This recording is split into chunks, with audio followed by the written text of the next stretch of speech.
Abbiamo chiesto un incontro al presidente Draghi.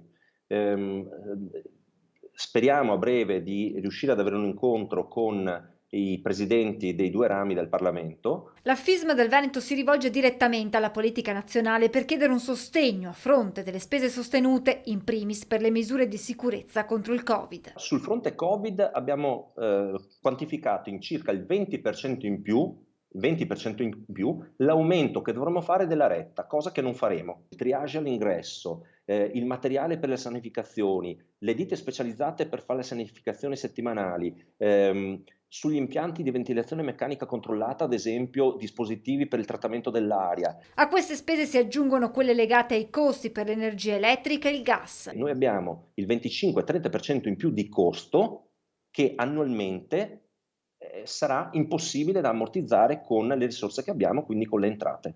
Costi che le scuole paritarie non hanno intenzione di ammortizzare aumentando le rette. Non vogliamo pesare sulle famiglie, spiega Cecchin, che chiede che lo Stato riconosca il valore di questi istituti come servizio necessario alle famiglie, alla luce dei 400 asili chiusi negli ultimi 15 anni, quando erano 1400 le materne paritarie contro le attuali 1000. Ci aspettiamo che il governo e il Parlamento, da qui a fine dicembre, nell'allestimento della legge di stabilità 2022, va bene, metta delle risorse straordinarie che vadano incontro appunto a queste realtà che sono fondamentali. Quindi non possiamo caricare di costi le famiglie.